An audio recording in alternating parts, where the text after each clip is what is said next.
Welcome to the Y Employment Access Center of the National Capital Region's workshop on how to write a winning resume and cover letter. Thank you for joining us today. This workshop was created for the Y Employment Access Centers of the National Capital Region. The YMCA-YWCA is a charitable, community-based association dedicated to improving the quality of life of children, youth, adults, and families through programs that build spirit, mind, and body. The National Capital Region, YMCA-YWCA, provides opportunities for personal growth and character development by providing unique and contemporary programs, like our employment programs, for everyone, regardless of race, religion, creed, ability, or economic circumstances. If you have any questions about these workshops, please speak to one of our staff. We will be happy to assist you. Before we get started, I'd like to remind you of the services that are available through the Y Employment Access Centers in the Ottawa area. Through our two resource centers, you can access computers and job search libraries, one-on-one assistance with resume and cover letter writing, as well as mock interviews. You can attend a variety of employment-related workshops and gain access to one of our dedicated employment consultants who can support you one-on-one with your job search. If you have not already done so, speak with one of our resource center advisors today about how we can support you. Today, we are going to be talking about how to write a resume and cover letter, or how to perfect your existing resume and cover letter for your job applications. By the end of this workshop, you will understand the purpose and importance of resumes and cover letters. I have developed the tools to be able to create and maintain strong resumes and cover letters. Be able to make a knowledgeable choice of which resume will work best for you, your experience and career goals. Be able to avoid common resume mistakes. Know how to prepare a list of references for employers. Before we talk about how to create a well-crafted resume, let's address why we use resumes. The purpose of the resume is to effectively communicate your value in writing to a potential employer using an easy-to-follow format. You want to make your resume as easy to read as possible. You want the information as easily accessible to a potential employer as possible. Your resume is not supposed to get you the job, but it should get you in the door. The purpose of your resume is to get you the interview so that you can explain your skill set and how you're suited to the job. Your resume should highlight interesting things about your work history and should leave the potential employer wanting to know more about you. There are no hard, fast rules in resume writing. What works for one person is not necessarily right for someone else. What you will learn here today are some guidelines that will help you write an effective resume that will open doors in your job search.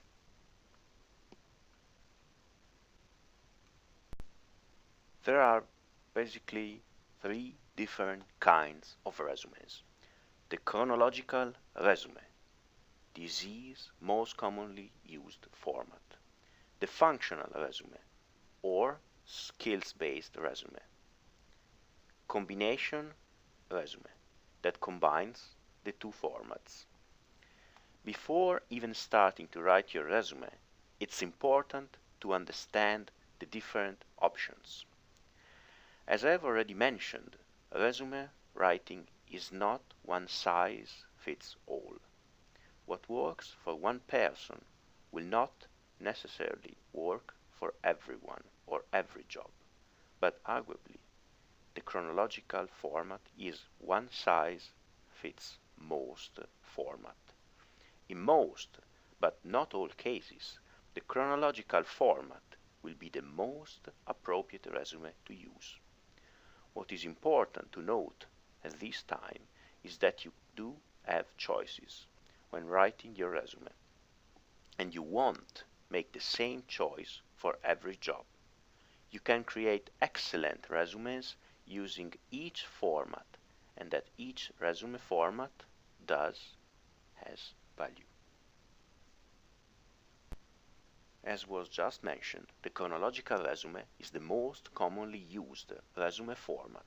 As a result, it is also what most employers expect to see. Chronological resumes utilize a reverse chronological order, with the most recent work experience presented first and oldest experience presented last. You should use the chronological format if you have no major time gaps in your work history, your career path has progressed in a linear fashion, with experience directly related to the desired position, and you have held job titles similar to desired job title. It's always best to use the chronological resume format if possible. It's what employers expect to see and is therefore more convincing. Let's take a quick look at an example of a chronological resume together. This is probably what you think of when someone mentions the word resume. Notice how there is a description after each of the work experiences and how it is organized in a reverse chronological order. Notice the different sections or headings being used: the summary of qualifications, followed by work experience and education, demonstrating experience and skill in the desired field. While the chronological resume is a one-size-fits-most solution, it will not work in all situations. The functional resume or skills-based resume is a great option if you have diverse work and life experience, little or no experience in desired field, major time gaps in work history. The functional format is particularly useful when the actual jobs you held are not as important as the skills you possess. This is why it is sometimes called the skills-based resume. It is great for highlighting transferable skills acquired from school, life experience, and work experience. If executed well, this format can be very useful for people entering or re-entering the workforce or changing career pathways. Here is Ellie Employable's functional resume. Notice here the same information, the same experience presented to highlight skills rather than work history. This is particularly effective when trying to demonstrate skills acquired through education rather than work experience. It is also okay to include volunteer experience as part of your resume. You would simply change the section heading to work and volunteer experience to reflect that. The combination resume is a combination of the two other formats. It highlights skills and work experience and provides summaries of the chronological work history. The combination resume is useful if you have relevant skills gained outside of work experience, some relevant experience but not enough, to be suitable for a chronological resume, or you have some time gaps in work history. Unlike the functional resume, this format allows you to describe your work experience while still emphasizing skills over specific jobs held. It is closer to what employers expect to see, making it a better option in many cases than a straight functional resume. Now, let's take a look at Ellie's combination resume. It looks a little bit more like the traditional chronological resume, while it still highlights skills and downplays work history. Like with the functional, the work experience is described, although in less detail, like with the chronological resume. The combination resume is a little bit more forgiving because it allows you the opportunity to explain the value of your experience. Let's go over some basic rules. First of all, do not include pictures or use colored paper. Then, don't share personal information. It is illegal for employers to ask for that kind of information in Canada. Therefore, it is considered inappropriate to include it on a resume. Don't put your social insurance number, SIN, on your resume. This is a private information and should only be provided on official documents. It isn't necessary to write resume at the top of the page. Don't use technical jargon or abbreviation. The reason for this is that you should never assume that the person receiving your resume is familiar with the technical language of the position to which you are applying.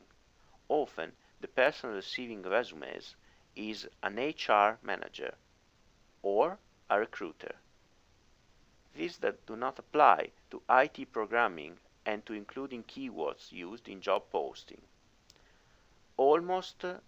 Most importantly, don't include information that isn't relevant to the specific position you are applying to.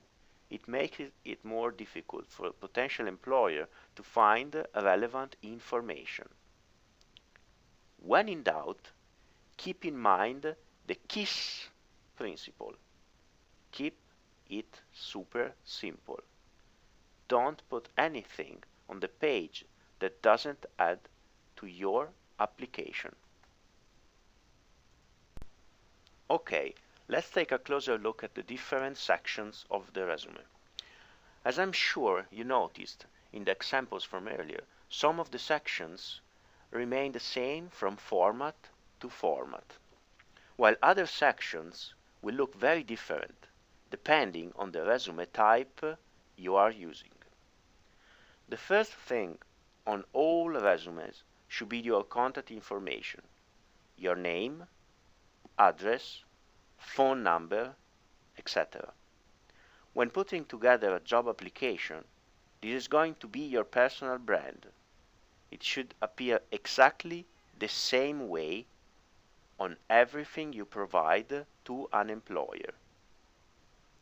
Your personal brand is how you appear to the world.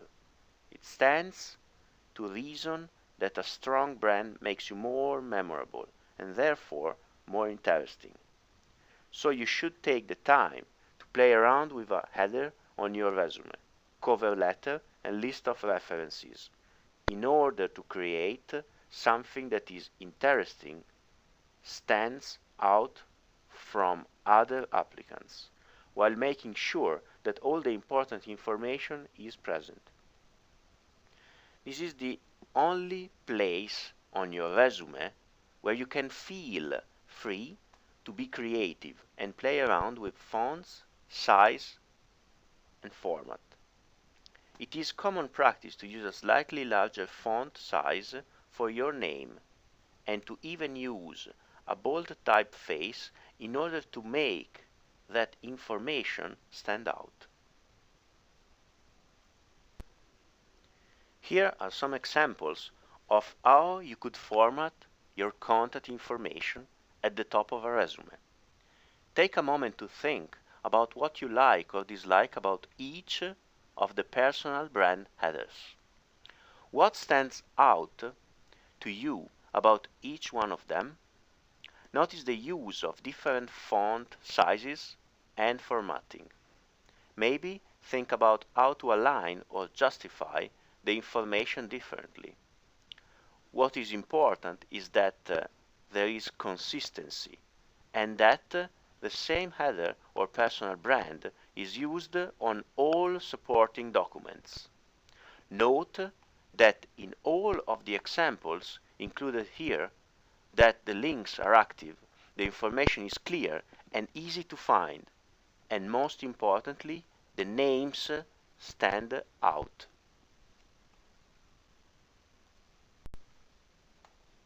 The objective and summary also appear on all three types of resumes, with the objective being the specific position to which you are applying. What an objective isn't is a long rambling on paragraph or sentence about what you want. The purpose of the objective is to make it clear to the employer the position you are applying for, keeping in mind that one manager may be hiring for multiple positions. The benefit of the objective is that it makes things easy for the employer. All you need to do here is state the specific position pulled directly from the job posting.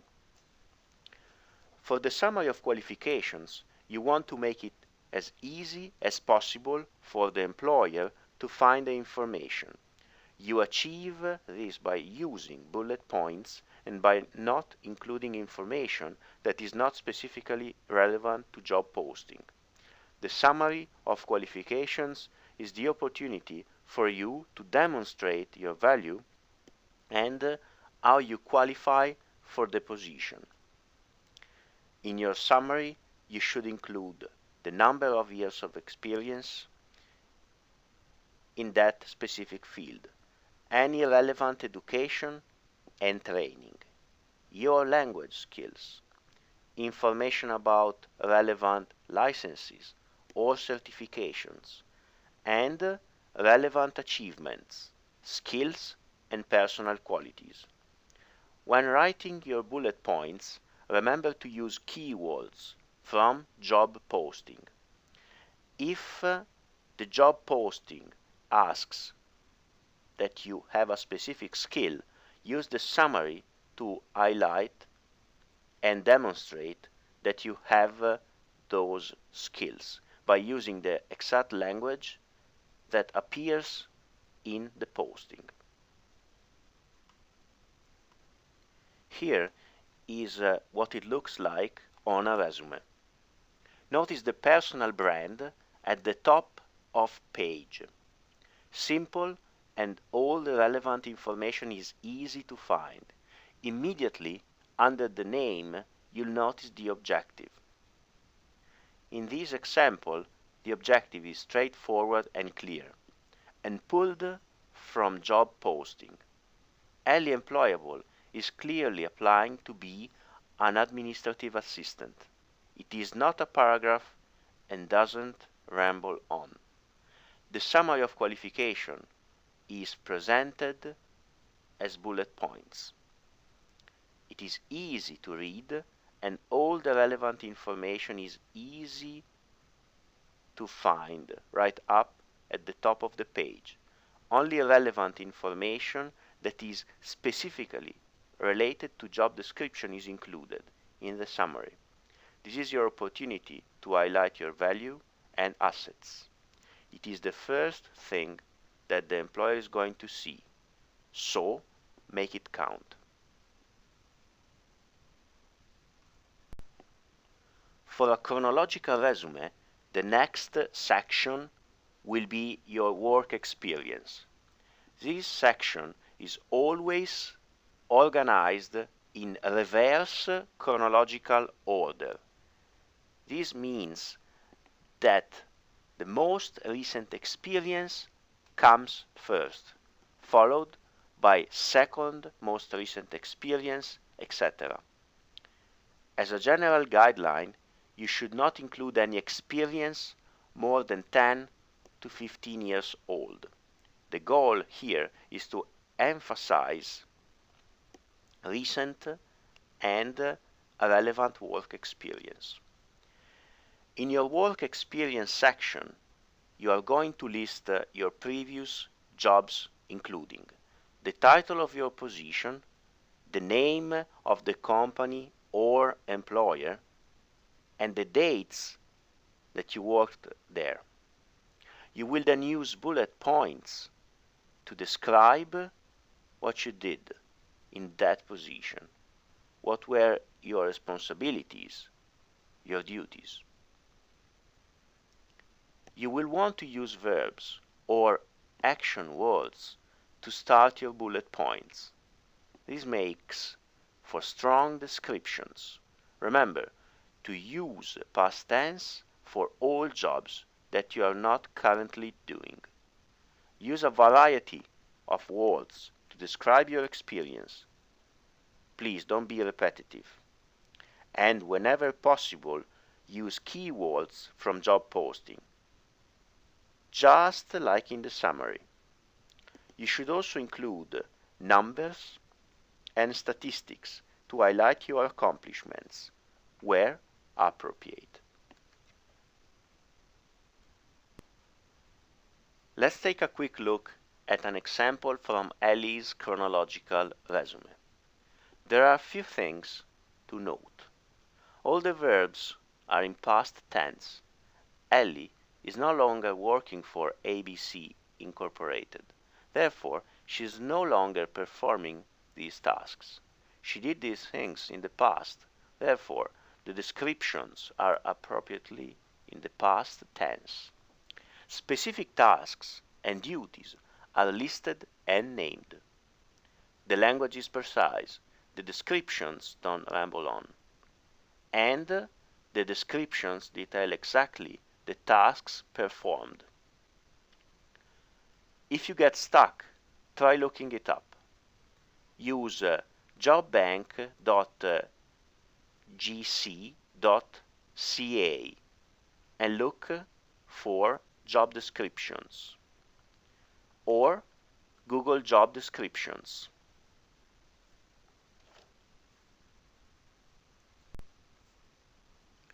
For a functional and combination resume, the next section will be your skills. Here you will want to highlight 2-3 relevant skills for the position.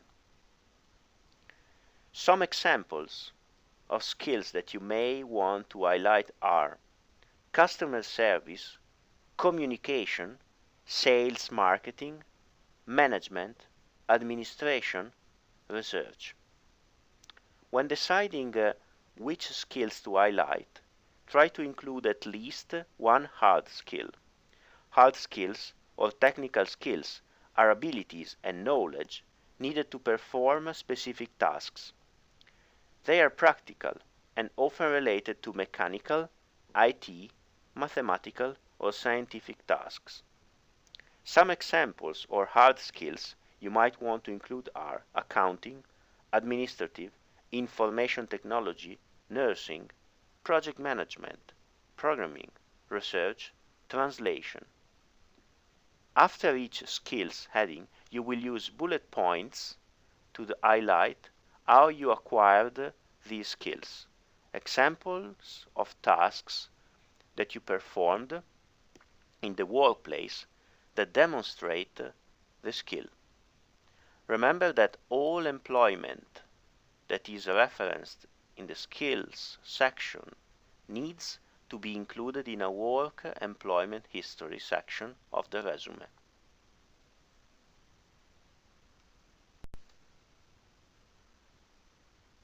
Let's take a look at the skills section from Ellie Employable's resume to get an idea of how it looks on an actually resume. There are a few things to remember when writing your skills section. Try to highlight skills that were acquired while in a variety of positions, making sure that not all experience is from same job.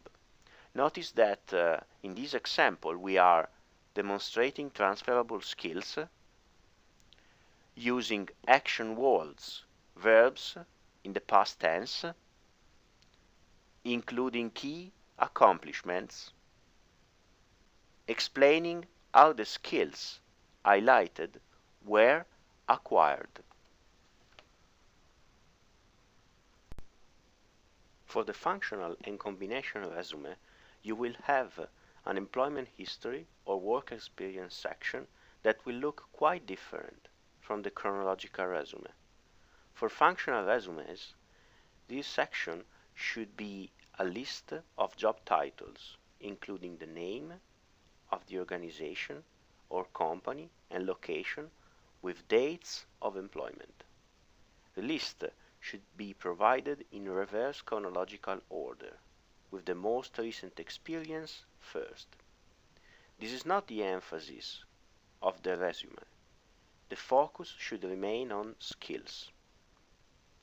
For the combination resume, you will include a little more information. In addition to job title, etc., you will also include a very short description of your duties. 1 to 2 bullets max. This section should still be brief. If the descriptions are too long, the emphasis will be taken away from the skills section.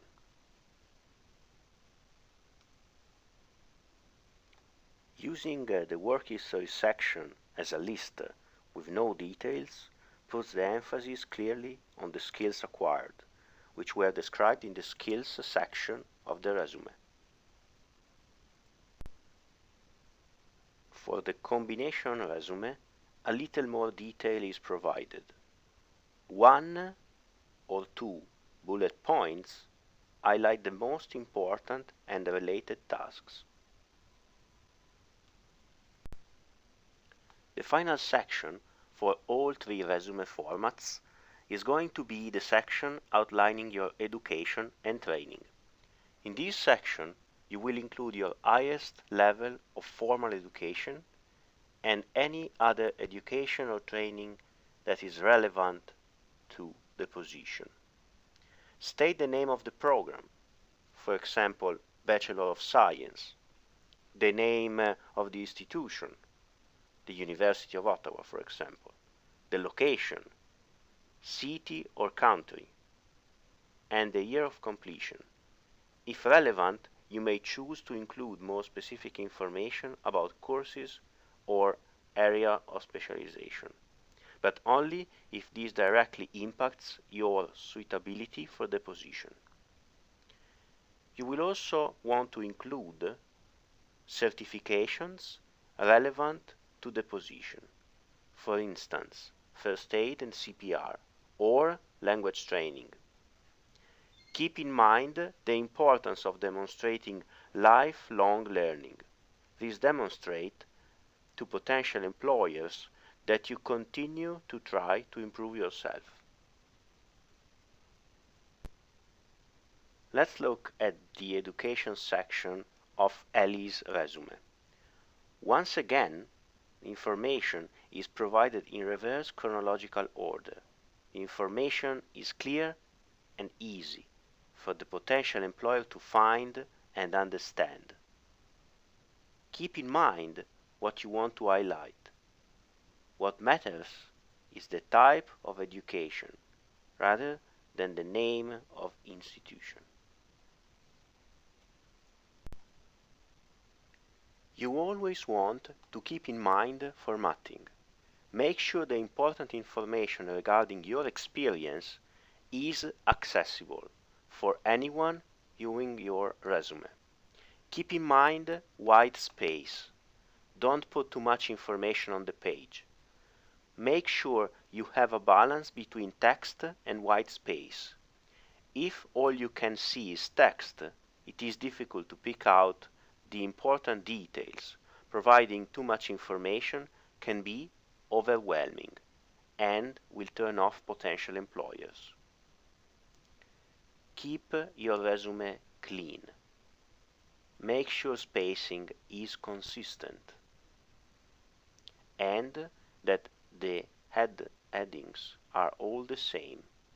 Use a consistent font, same as cover letter and references. If possible, even emails. Keep alignment consistent from section to section. Finally, remember to keep your resume to no more than 2 pages. Even the most highly experienced professional should be able to explain their work history in 2 pages. Following these simple rules will ensure that your resume is pleasing to look at and that the information that you want to pass on to the potential employer is accessible. Let's move on to the next key component of any job application, the cover letter. The cover letter is your opportunity to sell yourself. It's your chance to explain what makes you great. Your cover letter should explain the value you would bring to the organization. Highlight key points that match the hiring company's requirements. Answer questions posed by the company. Demonstrate that you are a good fit. Remember, it's not about you. It's not about what you want. It's about what you can do for them. Your cover letter should demonstrate why they need to hire you. You need to make it clear how you are going to contribute and how you are the solution to the problems that they have.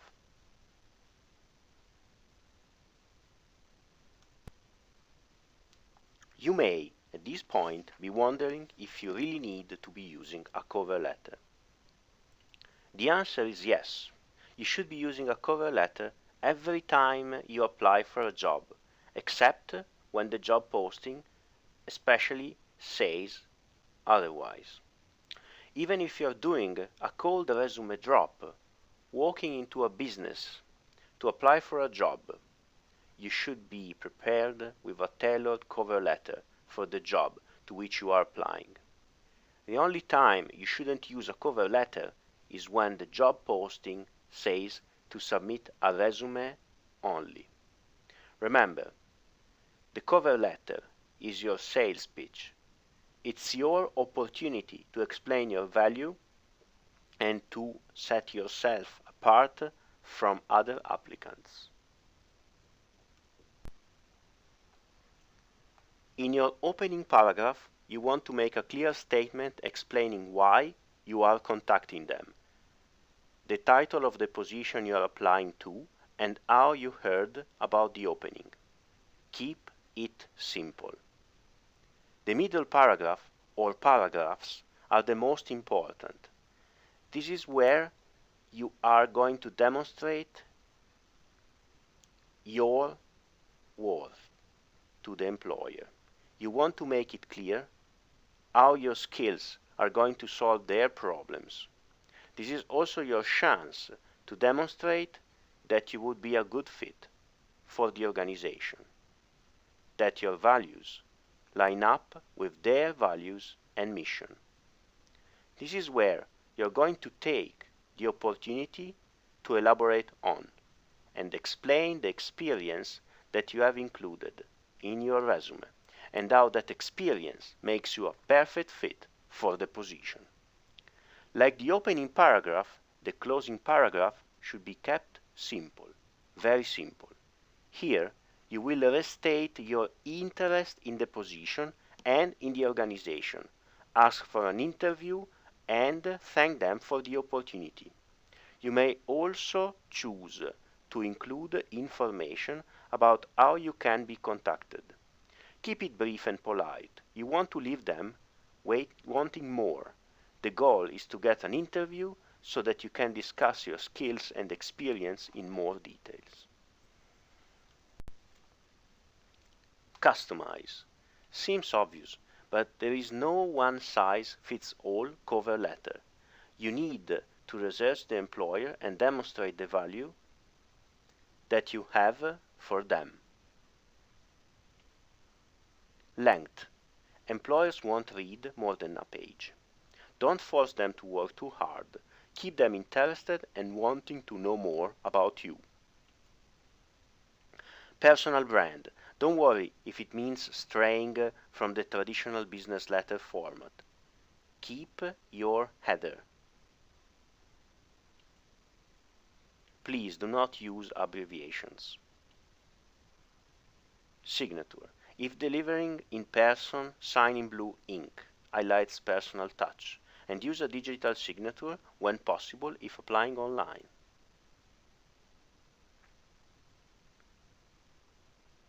Don't restate the same information that are on your resume. Spell check. Don't rely on spell check. Have someone else read it over. A friend, a family member, an employment consultant, or a resource center advisor.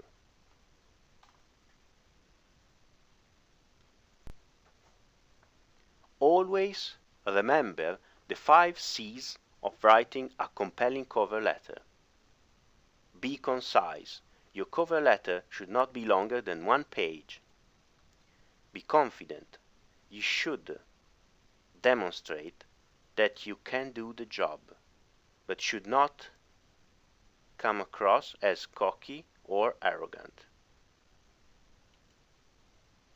Remember to customize. Your cover letter should be tailored to a specific job or a specific employer. You cannot use the same cover letter for every job application. Be creative. Your cover letter is your opportunity to show your personality. It is also your chance to demonstrate some of the skills you may have mentioned on your resume. And last, but certainly not least, be clear. It should go without saying that your cover letter, like your resume, should be free from errors and should be simple and to the point. You should always have a list of references prepared when you begin your job search. You need 3 people who will say wonderful things about you. At least 1 current or former manager. Your references should of course not include relatives. You should provide all the contact information, including title, telephone number, email, company name. Before using someone as a reference, ask yourself these 2 questions. When is the last time I contacted this person? What will this person say about me? And always, always ask permission from the individual each time you use them as a reference.